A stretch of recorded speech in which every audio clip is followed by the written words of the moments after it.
Hey friends, and welcome back! In this video, we're diving into some of Halifax's most historic and iconic spots. From land to sea and everything in between, get ready for a day packed with heritage stories and some incredible East Coast charm.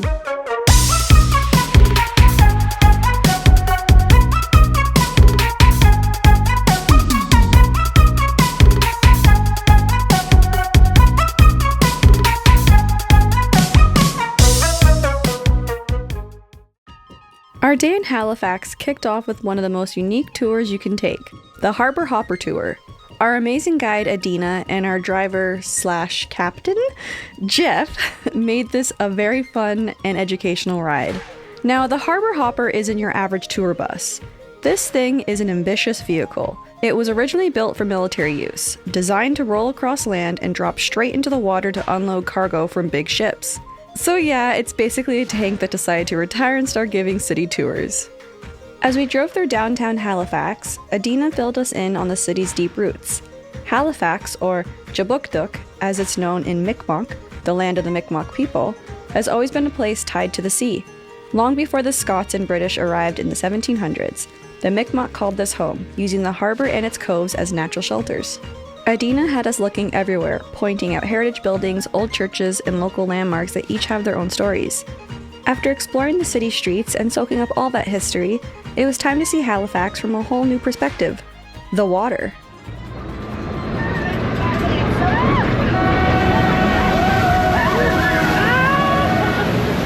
Ladies and gentlemen, boys and girls, children, pals, friends, folks of all ages, welcome to Halifax Harbour. Oh my God! Halifax Harbour is the second deepest natural, unaltered, ice-free harbour, second only to that of Sydney, Australia. Having an ice-free harbour in Sydney, Australia surprises absolutely nobody. Having an ice-free harbour in Canada is quite the accomplishment. Out on the water, Adina shared one of Halifax's most defining stories, the Halifax Explosion of 1917, when two ships, one of them carrying explosives, collided right into the harbour. It created the largest man-made explosion in history before the atomic bomb. The blast leveled most of the city, killed nearly 2,000 people, and injured thousands more. It's a heavy story, but it's one that shows just how resilient the city is, how Halifax rebuilt, remembered, and continues to honor that part of its history. The whole tour was this perfect blend of education and pure fun, learning about Halifax's layered past while riding on a giant boat/car. Definitely one of those experiences that remind you of why exploring places like this is so special.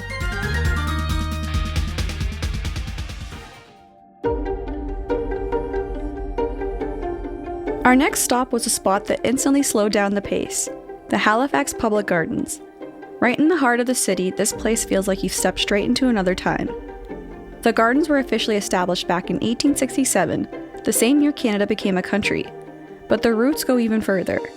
They actually started as two separate gardens, one created by Nova Scotia Horticultural Society in 1836 and the other by the city. Eventually, they were combined to form the 16 acres of green space we're walking through today. Designed in that classic Victorian style, the layout is super intentional. Winding paths, decorative bridges, and perfectly manicured flower beds. It's the kind of place where everything feels like it has a purpose, right down to how the trees are planted to frame your view. Something we noticed right away were the historic plaques scattered throughout the park. Each one tells a story, from tributes to local regiments to memorials for explorers and artists. It's like this quiet outdoor museum where every corner holds a bit of Halifax past. There's also a beautiful old building in the middle of the gardens called the Horticultural Hall. It dates back to the 1840s and was once a gathering spot for the early gardening society. These days, it's home to a little cafe that serves ice cream and coffee, which makes it one of the best spots to stop and take a break. One thing worth mentioning, no pets are allowed in the gardens. It's one of the ways they help preserve the delicate landscape and protect all the carefully maintained plant life. And the duckies. And the ducks. You'll even see signs asking visitors to stay off the path and off the grass in most areas.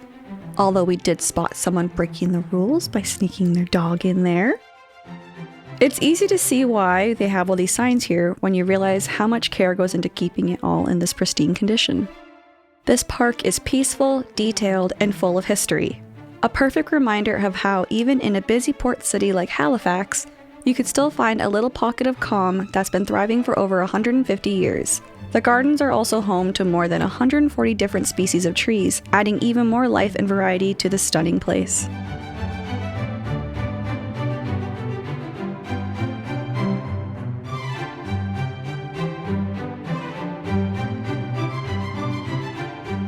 Next up, we made our way over to the Maritime Museum of the Atlantic, a place dedicated to preserving Nova Scotia's deep connection to the sea. From shipwrecks and warships to the Titanic and the Halifax Explosion, this museum tells the stories that shape Halifax's maritime identity. So this ticket is good for all day.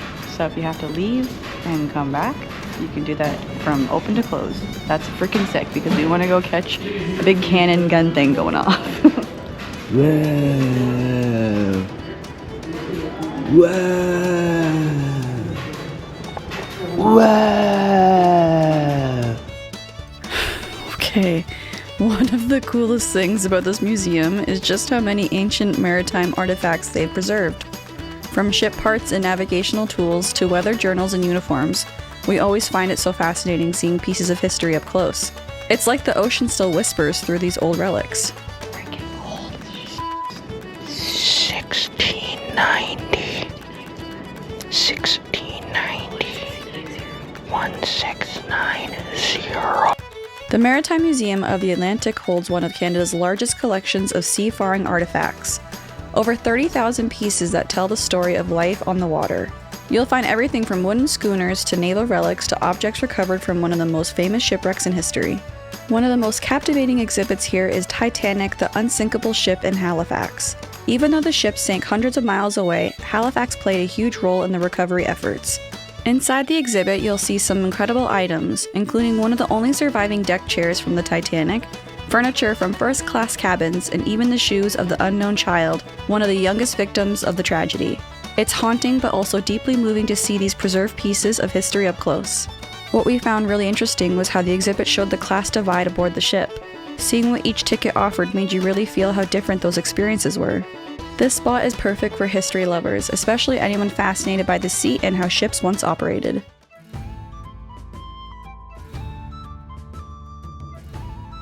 Making our way over to the Citadel, you can't miss the Garrison Clock. This clock isn't just a decorative piece, it was actually a gift to Queen Victoria and has been keeping time for the fort since the 19th century. Back then, accurate time was absolutely crucial. Soldiers needed to know the time for drills, guard shifts, and coordinating cannon practice. Basically, the heartbeat of life at the Citadel revolved around it. And it's not just about looking at the clock, it chimes on the hour, which served as an audible signal across the fortress. Even those who weren't near the main building could hear it and keep track of the day schedule. In a time before phones or digital watches, this is how the fort ran smoothly and efficiently.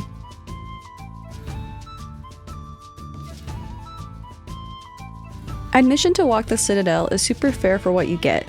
You can explore the grounds, the walls, and all the nooks of the star-shaped fortress. And right away you notice the guards. They're styled similarly to the ones you'd see at Buckingham Palace, standing watch and keeping the historic tradition alive. We got lucky and had the chance to chat with some of the off-duty guards.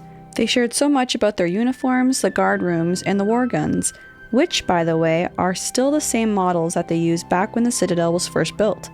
It's wild to think that these guns have been in use for over a century. One of the highlights of visiting the Citadel is watching the cannons being fired, but these aren't just for show. They have a real historical purpose. Back in the 19th century, Halifax was a key naval base, and the cannons were part of the city's coastal defense system. They were meant to protect the harbor and the fort from potential enemy ships approaching the coast. Firing the cannons was also a way to train the soldiers stationed at the Citadel. Cadets learned how to load, aim, and fire under strict procedures. Precision and timing were everything, because in real conflict, even a small mistake could be catastrophic. Smash that like and subscribe button. The cannon demonstrations you see today are ceremonial but modeled on those original practices. The booming sound isn't just dramatic. It's a reminder of the firepower that once defended Halifax and how crucial this fort was to the city's security. Back then, each shot communicated readiness and strength, sending a clear message to both residents and potential attackers. It was very interesting watching the cadets learn how to load and fire the cannon, and yes, you can actually watch it go off and hear it through all of Halifax. Just a heads up, those demonstrations only happen at specific times of the day. We found it a bit tricky to figure out the schedule since it wasn't clear in the brochures or online.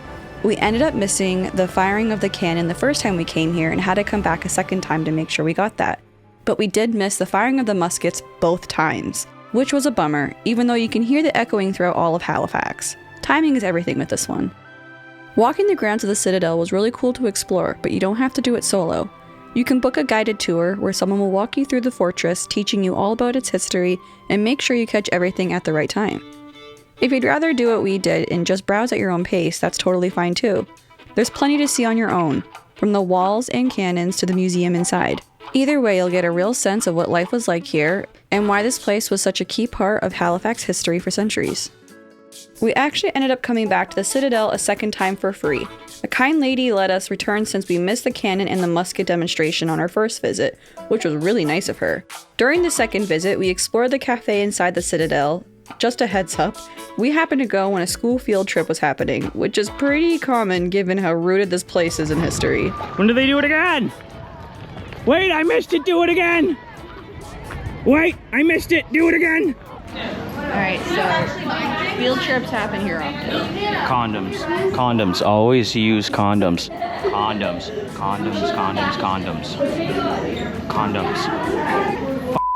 Don't abstinence. You can't pull out abstinence. The cafe itself, well, it's pretty basic. It's cafeteria style food and we ended up getting a pizza and a slushie. Honestly, it tasted like a frozen pizza that got popped in a microwave. Very mid and definitely overpriced. Don't expect anything gourmet here. Condoms, pull out, condoms. Abstinence. Inside the Citadel, you'll find the Fortress Halifax Museum, which dives even deeper into the history of this incredible fort. The museum not only showcases how soldiers lived and worked here, with uniforms, weapons, and personal items, but also highlights the broader history of the land.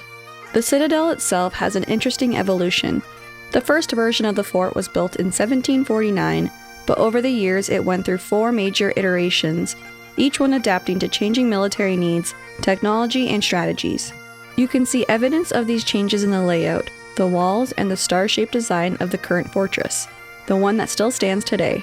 Each version reflects how defense strategies and architectural styles evolved over the centuries. Walking through the museum, you can see the different ways soldiers lived and worked across these periods, from guard routines to detailed displays of military equipment. It's fascinating to see how the fort functioned as a key part of Halifax's defense and how it adapted over time. For anyone who loves history, this is a must-see stop to connect not only with the soldier stories, but also with the deeper history of Halifax and the land it stands on.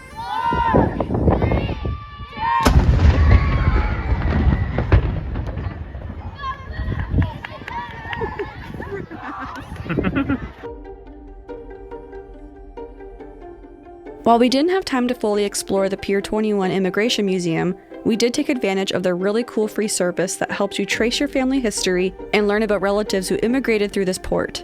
Mike actually found records of his grandparents who passed through Pier 21, and I was able to track where my grandparents immigrated from other ports. It was so fun seeing their signature and imagining their journey.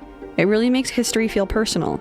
We definitely recommend stopping in to give it a try. We're planning to come back next time we're in Halifax to fully explore the museum, because what we did today only scratched the surface.